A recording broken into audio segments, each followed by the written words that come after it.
Welcome back to another episode of WWX, that is Wrestling with Exotics. I am thinking I need a Fiji water. That's my boy. Franchise Jerry, let's get right into it, y'all. Yes, sir. And the first thing we're going to start talking about is the AEW title picture. And that is the real Triple B Burberry big belt, that's held by MJF and going to be contended for by Adam Cole at All In. And it was just kind of funny to see them come out together and then kind of get into a little debacle.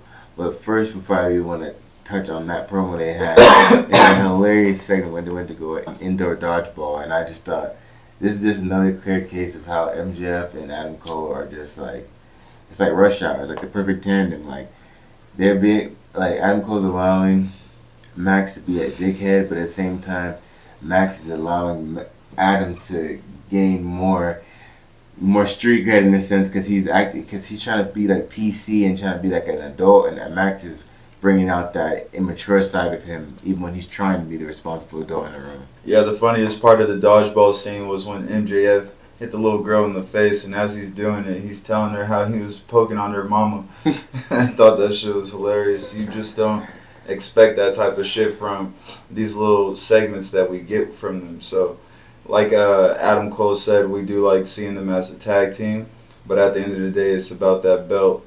And I'm happy that all that tag team tournament bullshit is over now, and they can actually get focused on their match at All In, which I said that they were going to have. Yes, I'm looking forward to this match as well. I'm thinking that MJF is going to win. Because I just feel like what better way to really stamp this shit, and I feel like this is going to cause Adam Cole to go heel. This loss to Max. So I feel like overall in the bigger picture, this is what's right. Yeah, bro, we'll both have to agree on that one. I definitely see MJF winning this match some way, somehow. I have no clue. He should definitely be losing to Adam Cole. Do not get me wrong, wrestling community, but the way pro wrestling works, you can expect MJF to have his arm raised at the end of this one. Up next, I want to talk about FTR versus the Bucks. And I'm going to just flat out say it, bro. I got the Bucks. I don't like Fuzzy Wuzzy and Silly Willy Worm. I think they got the worst builds in wrestling, and I'm tired of seeing them tag team champions on every fucking show that they are on. It's getting annoying, and it feels like all of their title runs are just cap. And I hate seeing these companies destroy their entire rosters just to put over these two men. I feel like the Bucks are going to take it over just because in the original link-up, FTR lost the first encounter. Then the Bucks won the second one, but I feel like just to cap it all off, the Bucks are just going to overall win this 2-1 just because I feel like they've been doing a lot to expand the tag team division, and they've been shown in tag team division matches more to highlight the fact that the urgency of the division. Bro, you can't even spell AEW without the elite. Yeah. So I feel like FTR isn't the home team, because FTR, like I said, has been on every promotion, has been everywhere. And I feel like AEW is looking for that home team. Yeah, homegrown stamp for the biggest promotion events. I feel like that's why that's exactly going to win. Yep. Especially sign those new contracts too. And it's like, I feel like they've done enough to stamp FTR. Like I said, it's 1-1 right now, so they already did the due diligence. Most people who own a company and are like active wrestlers gonna kind of do everything in their power to make sure that they stamp themselves first. But like I said, they've had 2 previous matches. The first one's they won, the second one FTR won, and now this one I believe the Young Bucks are just gonna make sure they get that stamp. How do you really feel? Well, I already know how you feel, but just tell the people how you feel about Darby Allin's coffin match with Sting and Swerve and AR Fox. I'm not really too interested in this match, to be honest. If Swerve isn't wrestling for a singles title, I just really have no interest. I get that he's trying to, build up the guys around him and whatnot. But at the end of the day, bro, you have not caught the big fish yet. And that's what I want Swerve to stay focused on. That's a good way to look at it, too. But I just feel like you get free crawl and him being on Bro, the stage. How long has he been crawling for, though? Like, how much longer he got to crawl before he gets some single gold? He ain't never competed at something this big of an event. So bro, at the same time, though, a true leader of a faction has what? A singles championship. That's leads it. Dude. Look at Gunther. Look at Roman. Like, Look at Rhea. I agree with you, but that's coming soon. But this is like, yeah, take advantage of this moment. He still add this to the momentum. Still agree with what you said, but I mean, like, I feel like this is derailing his momentum, though, because he was just doing all these singles matches by himself for so long, and then he lost to Orange Cassidy, and then he's been doing this tag team shit and all this backstage shit ever since. And I'm all like, why aren't you pressing on the gas for that, though? You get what I'm saying? Like, this tag team shit is derailing his path. And it's all like, okay, it's cool to be about your friends, but you got to be about your bag, too. Look how Roman get down. He makes sure his cousins and shit get that pay-per-view money, but at the end of the day, he makes sure he get his cheese too, and his belt. Like, that's what I want Swerve to be on, especially with this fucking great-ass faction that he put together. Yeah, exactly. So I'm looking forward to seeing him uplift through the crowd. I know it's probably not at the speed that we'd like to see it, but I believe it's coming soon. Somebody who I'm paying attention to, speaking of Orange Cassidy, I want to see him defend that international championship against Jon Moxley, and I feel like that'd be the right person for him to lose it to, because what better way to beat a workhorse than another workhorse? Jon would make the championship in his own already, just by him being that, and seeing how he's a three-time AEW World Champion, just him adding the international champion, and like, Jon already is the quote-unquote Forbidden Door. He's traveled all across Japan and America. He recently just won a gold medal in a grappling tournament. So it's like, he's down for whatever. And I can just see him realistically beating Orange Cassidy. And even if Orange does beat him, he beat a former AEW World Champion. That would be another great statistic for him to be like, it's time for me to go for that AEW World Championship. So I just think that program with Moxley is what we need to see. Yeah, unfortunately, bro, I'm going to have to disagree with you on this one. I want to see OC go over on Jon Moxley for the second time to stamp why he is really him. And, man, what better way to do that than to beat one of the craziest SOBs in the company. So I really hope Orange punches his button and retains his international world championship. But before we jump ahead to that match, I can't wait to see him go against Johnny TV tonight on Rampage. I think that shit is about to be lit. And you know, every time Johnny step in that ring, he's not fucking around, bro. Yeah. He just knocked the nigga out in the boxing ring. This is actually one of my favorite wrestlers of all time. He's definitely on my top 5 list. If I could really sit down and make one, he's on it. Definitely very entertaining and charismatic professional wrestler. Sports entertainer in general, because Jon does more than just professional wrestling. He's just an athlete, flat out. I feel like he's one of the first people to really make parkour more of a thing in America or in sports, because he was incorporating that in his matches. Right.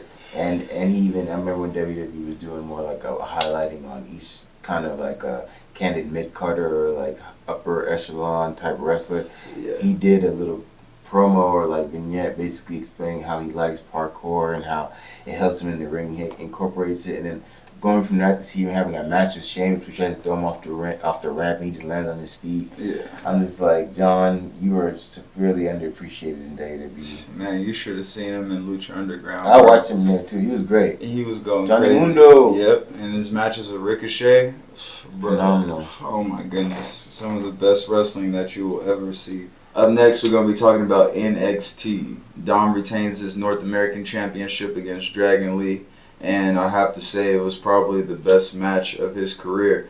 Rhea had a small assist, of course, in this match, but at the end of the day, Dom wrestled most of this match by himself and was actually able to put up some type of offense to where it made the match look actually legible. I'm going to say what I always said, Dom should have been in NXT a long time ago. Look how it's already putting his career on an uphill trajectory, you know, just by him being there. So, yeah, this is great to see. What did you think about that match?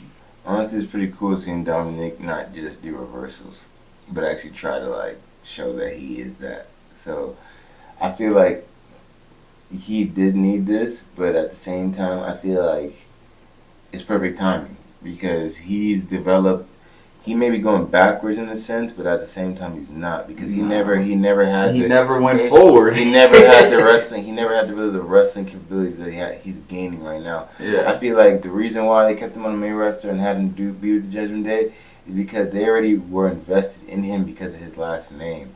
And they're like, nah, bro, you're taller than your dad. You're not as athletic, but you got to. You're just bigger. There's people who are not as athletic as your dad that we made faces of this company.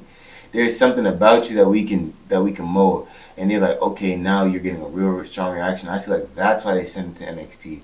I feel like them doing it this late, though, is just kind of lazy, because if they would have done it way sooner, imagine how good Dominik would be today. I'm okay with it, because at the same time, like you said, he needed to go, but it's perfect time because he already getting that reaction. He gonna build that viewership. He can't even grab a microphone and they can let out one word. So that means people are gonna tune in to hate on Dominik. People are gonna, when he gets coming to the NXT reaction, everyone's gonna be booing. That's gonna be one of the loudest reactions. So I think it's a very strategic move in them placing them right now, especially like we can say we watched him from the beginning, and we're seeing him improve. So imagine like a motherfucker that never seen him before. He gonna have some new fans that actually think he's good, you know. But good match for Dom. Hopefully less interference from Mommy. Moving right along from Dominik's obscurity, we got to move into something that's a little more fast paced, a little bit more high speed, and that's Kenny Omega. Who do you think is going to be his opponent for All In? Because even though he did say to JR on this past Dynamite that he's going to address it next week, who are you speculating? Because a lot of people are speculating numerous opponents. To be real with you, bro, I can't call it. I just want to see Kenny Omega have a great match. I don't really know too much of the New Japan roster, you know what I mean, to be honest with you. And as of right now, I don't see anyone really worthy on AEW to challenge him at a great pay-per-view like All In. I feel like they really need to put the best of the best against him for it to be the spectacle that they want it to be. Yeah, I see him taking on Takeshita. And if not, I've also been hearing talks of him and Hangman and Kota Ibushi in a trios match taking on Bullet Club Gold, which would be Jay White and Deuce Robinson with Takeshita. I wouldn't mind seeing Kevin Omega go against Orange Cassidy, though, for that international championship. I feel like that match could go crazy. That's cool, too. And I feel like that's why I'm saying John, because John will press the issue and make more people try to come fight him for that belt. You know, Orange is accepting any challengers, but John just gonna pick a fight with the wrong person, or like fantasy booking just a little bit more there, because he's gonna go out his way to go fuck with you. You know what I mean? And that's kind of what I want to see. And it's like, it's not a knock to OC, because like I said, he's taking on all challengers, but I feel like he's elevated this belt. I mean, he could go longer, but it's just like he's stamping this run as it is. I could see him losing the belt, and it's not a loss to him. It's like, hey, Renee, it's time to win the world title and walk off.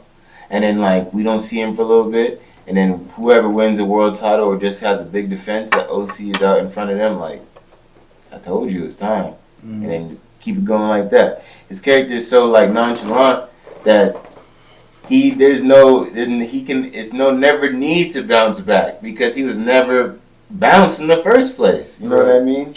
But that also would be a great match between him and Kenny. I would love to see that. Up next, I want to talk about Chad Gable being the number one contender to face Gunther at either the next pay-per-view or the next coming weeks on Monday Night Raw. I can tell you guys right now, if Gunther defends that belt on Monday Night Raw, Gunther will retain that belt definitely on Monday Night Raw. I really want them to put this match as far away as possible, because everybody knows that Gunther is definitely going to break that record. He only has less than 30 days left. He's got to. Absolutely. I really want Chad to win this belt just as much as I want Gunther to break this record. But overall, I feel like Gunther is more deserving to break the record, because Chad, I like, even though you're a hard worker, even in that interview when you're being humble, you are one of the best technical wrestlers. But, bro, you kind of like allowed a lot to happen to you. And it's not through no fault to your own, but because you're a good worker and you're a good wrestler, so you're not over here with the backstage politics. You're just thinking the cream of the crop is gonna rise. But Gunther, he kind of went through a mold in the word, like they told him to change his name, he changed his appearance and everything, and like there's a lot went into this run that he's on right now. And I feel like this run needs to be like encapsulated with him really dominating that record, like how he dominated the competition. So I agree with him and need to push this match off as much as possible because I'm tired of seeing Chad Gable having these stop and start momentum swings. You know what I mean? Yeah. And he's already lost to Gunther before. Exactly. Too. So it's like it's kind of like Ricochet in the sense like he's lost to Gunther, even though Ricochet is a hell of a talent. Everyone respects him. They know like it's not gonna be a walk in the park against him. And if you're really gonna have an athletic bout and not be like Ricochet, take it easy on him. It's going to be hard. So when you're dealing with that kind of talent, it's hard for you to really put yourself in that mind frame to really accept the fate that you're not going to win or be put over. But at the same time, just know that we as people see what's going on, and you stay down and just keep fighting. Gunther's going to break this reign, and you should be the one to take the title because I feel like it just makes the most sense, bro. It's showing that it don't matter how strong you are. Chad's that technically sound. He beat the longest reigning of a generation. That's how you stamp him now. That will make him forget about Shorty G and all that shit, you know? Yeah, definitely. And I feel like Shorty G's the only reason why he hasn't won it yet. Because he allowed that shit. Yeah, he really did allow that shit. Derailed him. Now, right back to AEW, you know. They had a great 200 show, and that introduced us to RVD on AEW programming. And he let us know that the following week on AEW 201, he'd be taking on Jungle Boy for the FTW Championship. Now, RVD lived up on his promise on one thing for showing up and rocking out. He did not win the championship and was able to retain it. Able to retire it, which I was hoping he would really do. But at the same time, Jack Perry, you're showing me a lot. You're showing me a lot, but RVD showed me way more. I was about to say, yeah, he was showing me how he can get his ass whipped by RVD. He was getting beat up all that match. I'm like, RVD is showing me like at almost damn near 50, or even if he's 50 plus, you are still able to go in the ring. You did all your classic extreme moves, not even your classic like regular moves. I really didn't expect him to do any of that. Bro. I was expecting him to do the Van Terminator, bro. I was praying he still do the Van Terminator, and just when he did his signature, the signature leg drop from off the apron. Oh my god, bro! Hey, I'm gonna say this real quick. He looked better than Jeff do. Yeah. And Jeff been wrestling way longer than RVD. RVD been taking care of himself, smoking good dope, taking the CBD vitamins for his joints. He's smoking joints, taking care of his joints. Jeff over here just like trying to drink alcohol and pop pills, and I'm sorry. Like, bro, when he does that whisper in the wind, it scares. Bro, he's taking his time. He's really taking his time because it is scary to him now. Ever since he got clipped on that one where he slipped and bounced off the ropes. I watched that shit live, bro. That was so scary. Everybody was like, "Oh, Jeff, are you okay?" Yes, Jeff walks up those ropes now. Yeah. RVD was floating around the ring. I was like, "Oh shit." And then he hit Jungle Boy with that, or I should say Jack Perry. He hit Jack Perry with that spinning leg drop. Bro, it looked like he almost killed Jack for real. I was like, oh shit. I hope RVD stay wrestling. Like, come on, bro. I knew that you had this in you. You should have did this 5 years ago for real.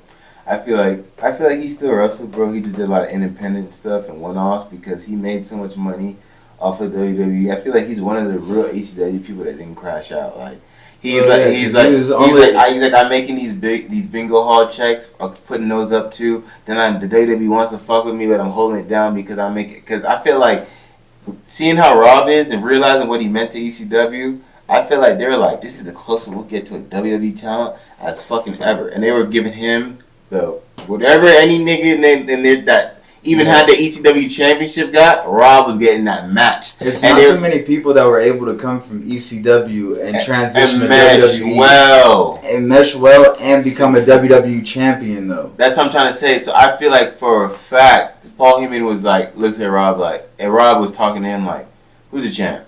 Who's the champ? How much you giving him? You already know, Paulie. I'm the longest reigning television champion. There's a reason why you're not taking the belt off me and you put him on TV every week. And I feel like Rob really showed this. I'm 50 and I could be a world champ type beat because I could see Rob be still being a world champ. He was flying all around the ring. I even felt like that last WWE run he had in 2014, he could have been a world champ. Oh yeah, and he should have been. Yeah, RVD's definitely still got it, man. It's great to see him wrestling again. How do you feel about Jack Perry retaining this belt though? What do you think's to come from this? Oh, bro, like I said at the beginning of the show, this is pro wrestling. That was expected. Nobody expected RVD to get off his couch and then come out here and beat Jack Perry for this belt that he just got. Hell no, he still got to see Hook about that. So, yeah, man, we already knew the deal. So, it's cool. It's cool. But the real spectacle was RVD and that ass whooping that he displayed. That was what was up. And like we said earlier, bro, there's not too many people that can come from ECW to WWE and be a world champion. Like, I thought about names like CM Punk, Bobby Lashley, and Rob. Like, I can't really name too many other people that were able to do that. And ECW had an entire locker room of motherfuckers. Nah, Yeah, you can't put Big Show on that list because he was already in WWE prior to being on ECW. So he don't count. No, none of them. Because none of them were really. That's what's the whole makeup of ECW: anti-establishment, anti-corporation. We're not professional wrestlers. We're people who get drunk when we fight. That type of vibe they gave off, and I feel like Rob never gave that off. No. So he messed well in the locker room because he can really get down with them. Yeah, you know what I mean. He got that hardcore in him. That's why he the GOAT. One more thing I'd like to mention is how Shinsuke Nakamura turned on Seth Rollins at the end of their match on this last Monday Night Raw. And I called that from the very jump. The moment Nakamura said that he wanted to be a part of their match, and he gave Seth that look like that shiesty Chinese guy look. I was like, yeah, shit. I looked at my girl, I was all like, look, watch, Shinsuke about to kick his fucking block off. And sure enough, what did he do? Left Seth Rollins face down, looking like Nate Robinson in the middle of the ring, bro. I was like, hell yeah, Shinsuke. You better get him right now before Damian Priest do or anybody else, because this is the best time for you, bro. Honestly, like, Finn Balor just got sat down twice. Damian Priest don't really know who he's challenging for just yet. He ain't really gone out there and said that I'm about to just go after Seth. He might still be able to go after Carmelo. He's never been NXT champion before. So, Shinsuke, this is the best time for you to be WWE World Champion. You better take advantage, bro. Take advantage. I think that's just mad funny. I knew Shinsuke was going to knock him out, too. I'm interested to see how Seth responds, because it's a battle of the flamboyant, very oddly dressed elderly men. I just feel like Shinsuke, they used to hoeing him, and I feel like they left Finn with those open-ended victories where it's like, oh, someone interfered, that's why you didn't beat Seth, and so he can get that shit later on, and they use Shinsuke to stamp Seth like, look, he beating New Japan talent that's legendary in New Japan clean. That's the formula that has to change, though. Like, they can't just keep doing that. This is Shinsuke Nakamura's time. The right thing to do is put over Shinsuke Nakamura. I think so too, because... But the pro wrestling entertainment deal, what I've been talking about this entire show, Seth Rollins is most likely going to win this match. Just off of that, I feel like somebody's going to interfere, because there's no way that he's beating Shinsuke Nakamura clean. He gonna do that. Bro, Shinsuke going to X him out. He's not playing with him. Like, I need to see a Kinshasa. Yeah, from the front and back of the head. Knock him out. But I know they on some trajectory upwards with Shinsuke, just because I see what they do when he goes against Bronson Reed. I remember when it was the time for them to qualify for the Money in the Bank and whatnot. Yeah. I was like, oh, Shinsuke Nakamura gonna be like, if he's gonna lose, and he beat Bronson. Bro, he's been beating Bronson Reed for the past month now. Like, yeah, they've been booking this match quite often. Honestly, I think they've booked it like this is their fourth time booking this match. And I'm looking forward to see Shinsuke really win a world championship on the main roster, not just be an NXT champion. Me too. And again, if this belt is defended on Monday Night Raw, Seth Rollins will definitely retain. To add on to that, the Payback poster had the entire Judgment Day on it. And like you said, they left these open-ended victories to kind of tell you that Finn is going to win it eventually. You know what I mean? Yeah. So I feel like Seth is going to hold it down, and they're going to have their third matchup at Payback. And then that's when Finn should be getting his world title. If he does not beat Seth at that pay-per-view, then he's just not going to have that shit. Yeah, bro, because I'm just like, at this point, I need to see Finn with it. And I want him to have that shit and X Damian out, because I'm tired of him Damien's being weird. He says little off-ended shit in Spanish that's just like, he got Rhea and Don backing him up, and I'm just like, nah, bro, you're a dickhead.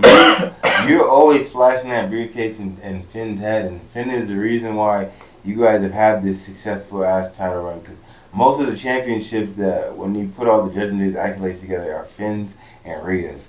And I don't like how Damien's gonna act like he's something. Right. Just because WWE sees a future in you and they like you for some reason doesn't mean shit. Because I feel like Finn's a way better wrestler than you. And he's a legendary talent inside WWE and outside of multiple things. You were in Ring of Honor and you're not nowhere near as prominent as him, man. I'm tired of seeing him diss Finn and get away with it. Bro, at the end of the day, like I said, this is pro wrestling, meaning Damian Priest will always be beat up by somebody eventually. I mean, that's why he lost to Bad Bunny.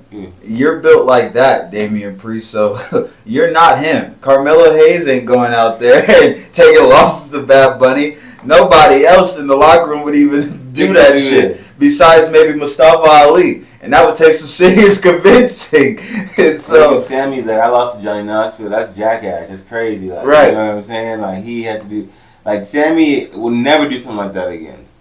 That's what I'm saying. So, Damian Priest, you're not built like that. You really need to take the back seat. You need to chill out. You wildin'. I don't expect the Judgment Day to be removing him, but I do expect him to be adding JD McDonough, which I would love to see, because that would just up the intensity of this group. You know what I mean? You see how JD don't fuck around. He get right to business. Step to the fucking Priest. Yeah. I low-key forgot he was in that segment for a little bit. I thought he left. He's like, I think Finn deserves better. And Damien's like, why is he even talking? Why do you cut your chin hair like that? Yeah, like, that's the only thing I look at when he talks, is just his chin hair. And I just ask myself, I look at the chin hair and the eyeliner. I was like, how is the eyeliner so on point, but the chin hair is not? Like, what's making you do this? What do you have? I see what you focus on more. I see what you... The emphasis is definitely on that eyeliner. And it's not like he could just like cut it all off and restart. It would change the look of the character fully. He's like, nah, this is the vibe. He'll look dirty if you try to cut all that shit off to restart too. He's like, nah, you like this. He's so fun. I can't wait to see JD take off with this new persona though, just because I feel like Raw needs to figure out ways to integrate more new talent, because Judgment Day is almost 2 years old already. So you really got...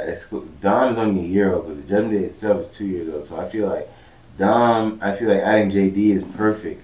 You got to integrate the new talent in any way you can. And even if they break away from that shit, it doesn't matter. That's just a nice introduction to the main roster, you know? If he's with all these champions and people with championship aspirations, what did I say about JD, you know? Right. Last thing I got to talk about, I think I just got to acknowledge CM Punk and Samoa Joe. I think one Bill Phillips is going to accept that challenge on this upcoming week of Collision. What do you think about that?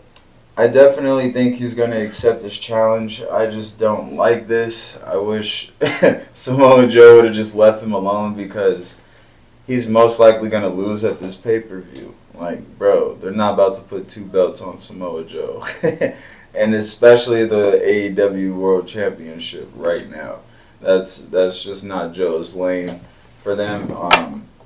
And the only reason to why it's not is because this is pro wrestling. It just doesn't work out like that. As much as I would love to see Samoa Joe go over on CM Punk and be the real AEW champion, I just know it's not going to happen.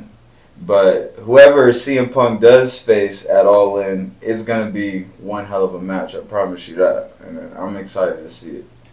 Yeah, CM Punk, I can't wait to see you, compete with your little fake championship. Everyone keeps calling it real. I don't really know. Are you on the posters? Are you on the posters? Oh no, you're not on the posters, bro. You got your real championship. You trying to get a real match with your fake belt.